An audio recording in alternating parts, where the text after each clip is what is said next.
Architectural Design 2 Site Considerations, Module 1. In designing buildings, we have to consider the site considerations. Architects do not plan in isolation. There are multiple factors that an architect must consider to create a design that is not only aesthetically pleasing but also comfortable, environmental friendly, sustainable, energy efficient, ethical, and law abiding.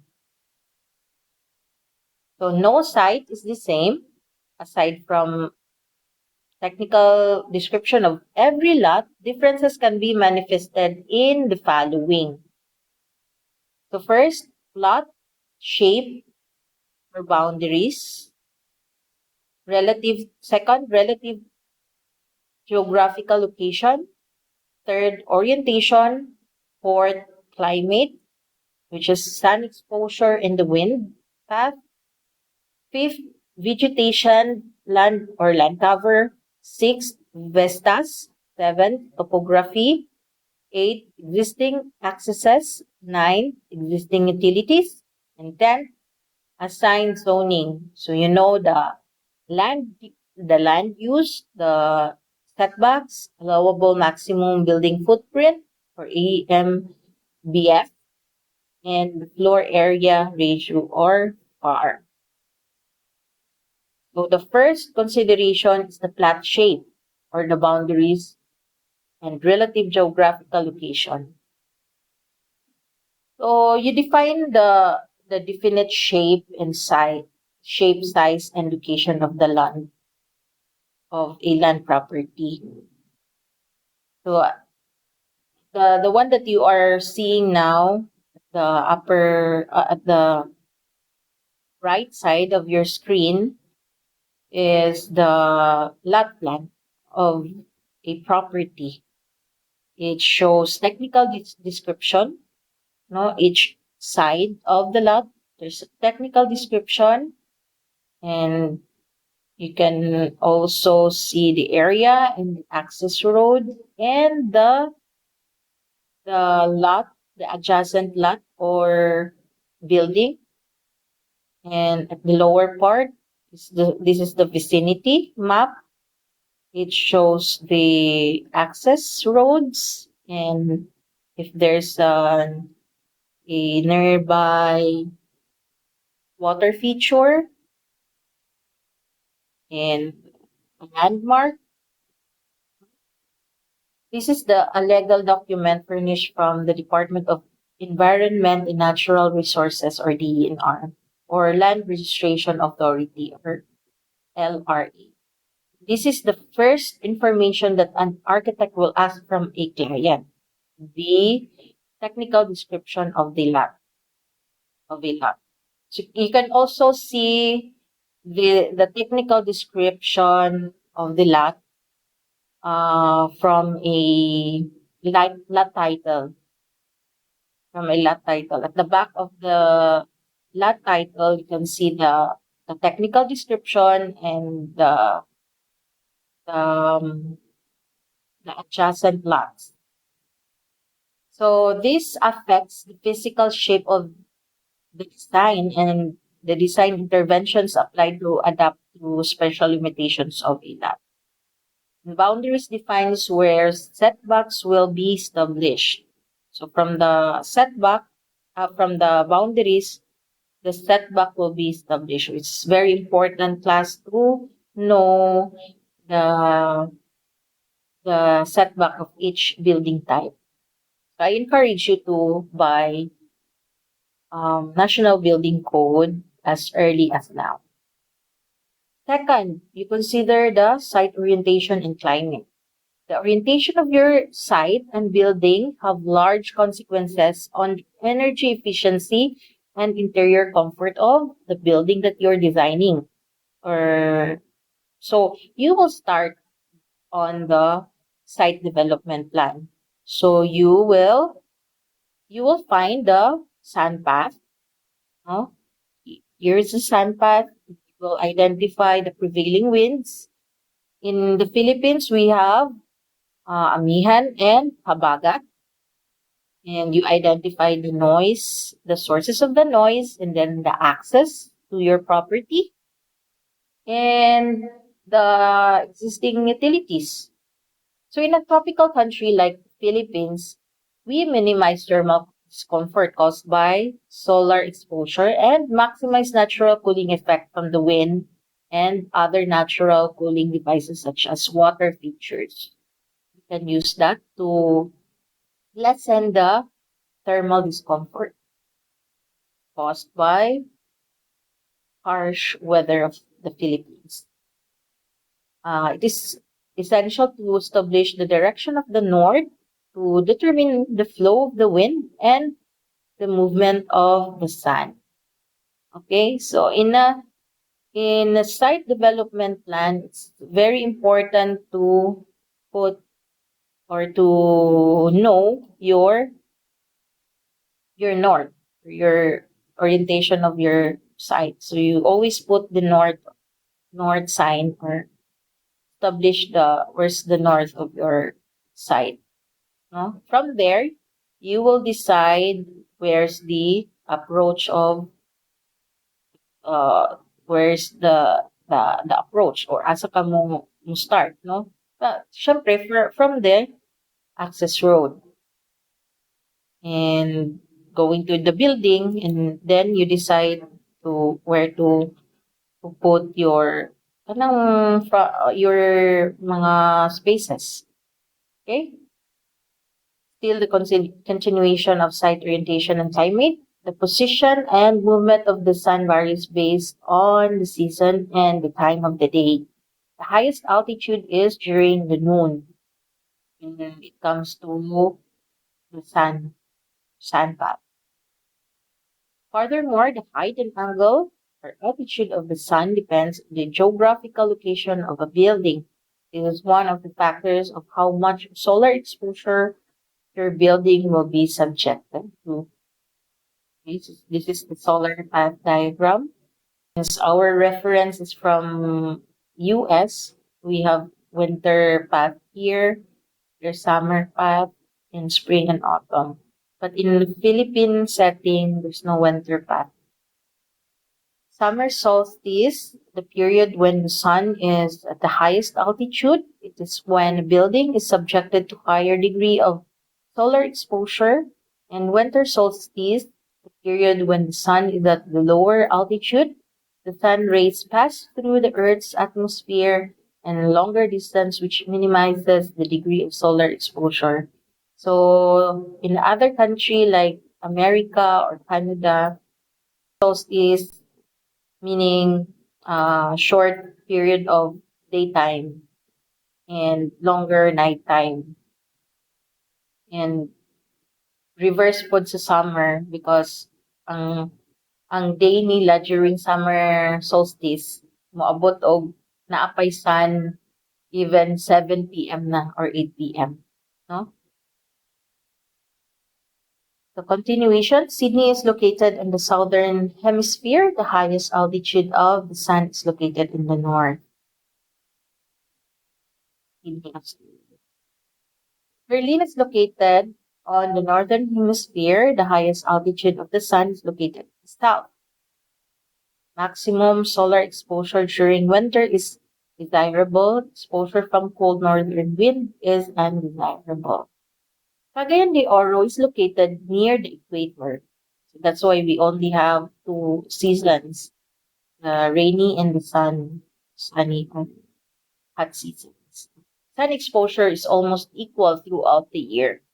Both east and west solar exposure must be minimized, especially during the afternoon sun. Thermal comfort may be achieved through natural ventilation from northern winds. This can be achieved through proper building orientation and design. Cagayan de Oro. So, near the equator, init di kaayo ta, diba? Continuation under site consideration. Through proper design and building orientation, the architect can take advantage of the benefits of natural daylight and lessen the need for artificial light. Okay? So we have as future architect or aspiring as architect, you have to learn how to take advantage of the benefits of natural daylighting and lessen the need of artificial lighting because we have the abundance of sunlight here in our country. Furthermore, the incorporation of natural daylighting can improve the energy efficiency of a building because you're not using artificial light anymore during daytime. However, too much sunlight can induce thermal discomfort within the interiors. So you have to plan it properly para dili ka yung init ang building. This can be compensated through the use of sunshades, cavity walls, overhangs, insulation, and vegetation. So you have to know how to use um, these elements to cool down the interior of your building. These are different kinds of window shading devices, horizontal and the vertical, and then you can combine the horizontal and vertical shading devices. Real consideration, still continuation of site orientation climate. Two seasonal winds affect the climate in our country. The Amihan or northeast monsoon, winds combining from Siberia, China, the cold and dry wind, relatively comfortable, has light rains, and it occurs um, start from October to late March. So we still have amihan, no, right now because we're in February. And habagat, southwest monsoon, winds coming from Indian Ocean, comfortably warm and humid air, forms typhoons and heavy rains and start from June to October. Warm wind coming from the Indian Ocean. Amihan, cold wind, habagat, warm wind coming from Indian Ocean. Locations near the sea can experience localized climate due to the differences of temperature of the sea and land. Okay, sea breeze, a breeze that originated from the sea and blows towards the land. Experienced during the day when the land is relatively warmer than the sea. The sea breeze. So land breeze, a land that originated from the land that blows towards the sea, experienced during the night when the land is relatively cooler than the sea. Okay. Cool land breeze, and during the night, sea is warmer. But during the day, the sea is colder and the land breeze is warm. Building orientation and proper fenestration. It is the architect's job to determine the best orientation of the building and the proper provision of and position of windows to maximize natural ventilation that induce passive cooling. The illustrations on the right shows how the flow of air interacts with certain room plans. So as you can see at the upper right of your screen, there's an illustration of how the opening of the building affects the distribution of air, no? How the air circulates your interiors. So this the first one, the windows on opposite sides. So the wind just flows 42%. And then there's a turbulence circulation. When you position your window too near, the opening of the windows too near with each other, there's a loss of um, turbulence inside your interior. It's not good na too close siya kaayo. But if you angle your building and you catch the wind, there's a good overall circulation. It really depends on the shape, on how you take advantage of the prevailing winds. Though near kaayo sila with each other ang opening, but you position your building um, to take advantage of the prevailing wind, so mosulod gihapon ang wind sa diri nga part. Okay, the illustration on the right shows how the flow of the air interact with the certain room plans. Furthermore, the direction of air is highly influenced by the positioning of openings such as the windows. Okay, strategically positioned rooms such as bedrooms and living rooms where these can be exposed to the northeast winds. Okay. In order for air to properly circulate within the room, there should be an inlet and an outlet. Illustration on the right shows how the airflow on spaces that have both inlet and outlet compared to the ones that have an inlet but no outlet. Below are two bedroom plans which have better airflow. Which do you think is better, the left or the right? So this is an example of convective air movement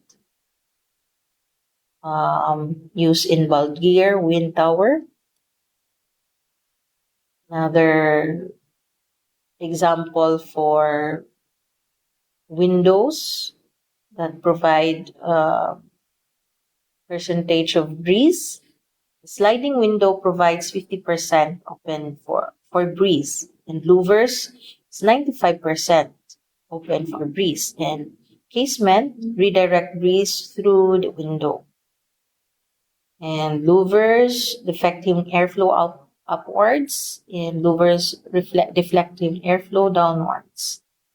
Air gap between canopy and wall ensures downwards pressure on the airflow, such as the illustration, and canopy over the window tends to direct airflow upwards. Okay. As you can see in the illustration. And louvered sunshade, the downward pressure on the airflow improved with the louvered sunshade. Minimize solar gains with passive shading. Ventilate roof space to minimize temperature differential across both ceiling insulation. One is down facing RFI under roofing limits, daytime heat again, and well insulated thermal mass for cool storage. And deciduous trees can shade the roof and keep incoming air cooler. You will use trees in cooling down your building. This is the north facade of the building with experience lesser exposure to the sun heat, provide windows and openings to let in cool breezes, good for bedrooms and living areas, and long access as east and west orientation to lessen the areas that directly subjected to the sun heat. Okay, this is the path, from east to west. So you minimize the, the side of the building. You maximize the north and south. Provide overhangs on the southern facade, and the western facade will experience hot afternoon sun. Locate here spaces that requires less thermal comfort, examples utility areas such as kitchen. Okay, take advantage of kitchen or toilet and bath. Vegetation or lawn covers provide plantings with purpose. The landscaping can greatly improve the aesthetic appeal of your design, but it can also has an important role in keeping your design cool, safe, and efficient, energy efficient. So planting can be used to protect your building from harsh winds by blocking and deafening it. Figure 1. When you want your house to be protected from the wind, you put tree buffers. Planting can be used to protect your trees and bushes can be used as devices for diverting cool breezes towards the interior spaces of a building. Which is figure 3. The prevailing wind blows past the house. If there's no intervention of the trees. So dense tree planting deflects breeze through the house. But be careful, class, in choosing kind of trees. You must choose trees with stronger roots so that it will not fall down during typhoons. Okay? Orient dwelling, breeze access, and filtering planting from storms and landscape to cooling breeze. Provide plantings with a purpose. Vegetation can provide natural cooling effect on the surrounding area. It lessens the heat island effect produced by human-built structures. Vegetation only reflects 25% of the incident light, while concrete reflects 55%. Trees provide good shading, but it will greatly depend on the height of the tree and the size of its canopy. Yes, what is seen figure 1 and 2. Okay. Aside from the aforementioned benefits, vegetation can also deafen noise, filter air, and provide privacy, especially when your house is situated near a busy road. Okay. The location and the type and species of planting is crucial to effectively perform for their intended purpose. The positioning for seasonal shadow, we choose a round tree, breathing tree, a pyramidal, columnar, base, open. This diagram provides example of different tree forms and the shadows they cast. Tree shadow is defined by the canopy shape and depth. Understanding a tree from form will help you with positioning for seasonal shading of a wall or window in your home. Energy conservation arrangement. So that this diagram shows a planting composition that provides shade throughout the day, which is more effective than planting a single shade tree. A combination with will also provide additional evaporative cooling.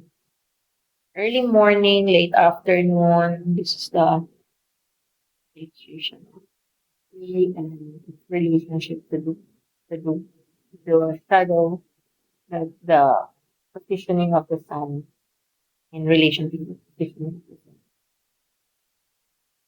Third, topography and vistas. Views. The quality of views is natural, inherent to the site. It's highly dependent on the existing topography and natural and built environment. Good views heighten the value of the design and oftentimes becomes the basis of a property's monetary value. Now you take advantage of the site. No? Good vistas.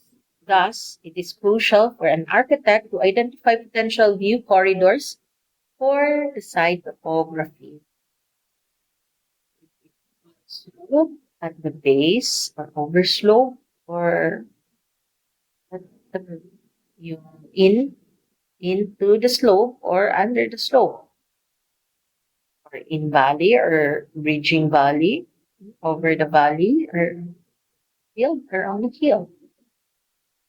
You, you have to take advantage of the vistas because it will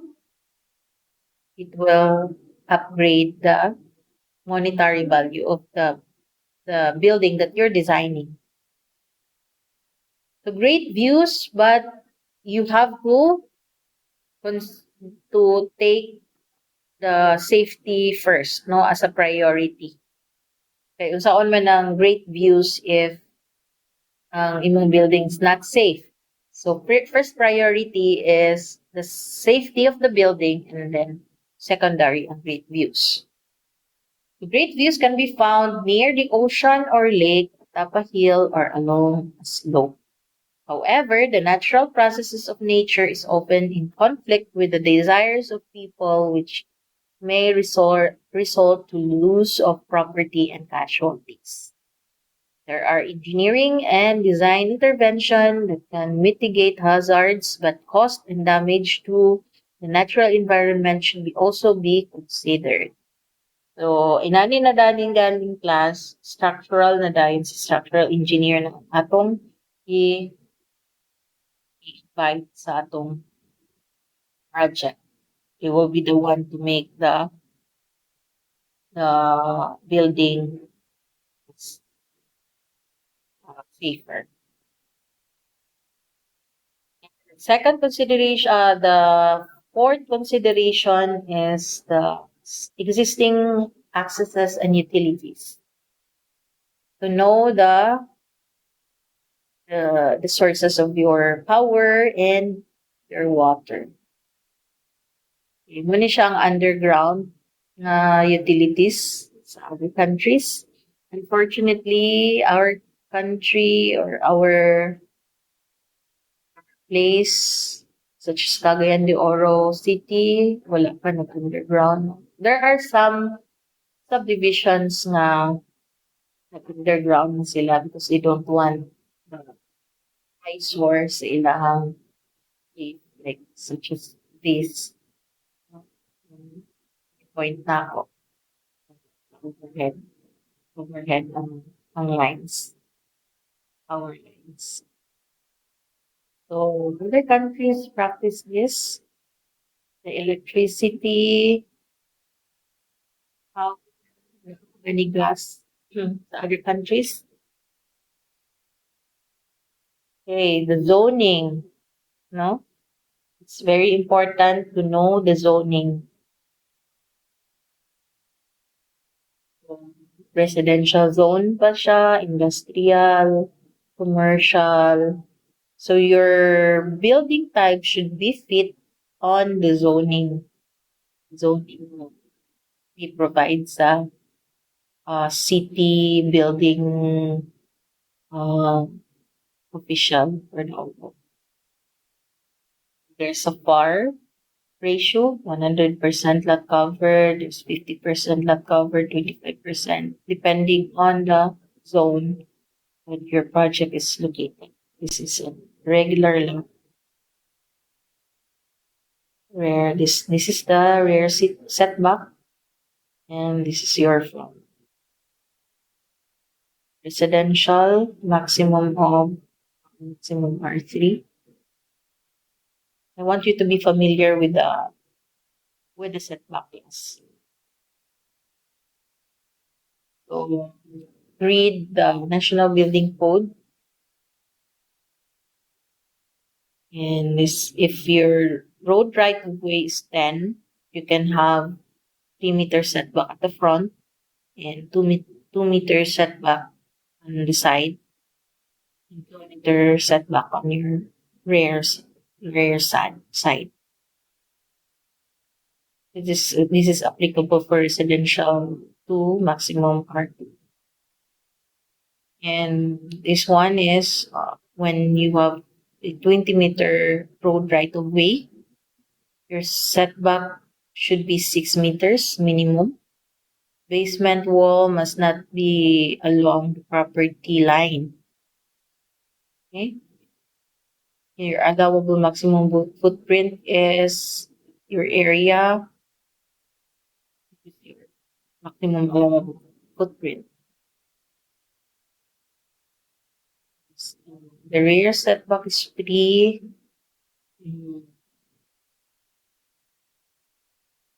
As well as on the side setback. So that's the residential 5 or 5 R5.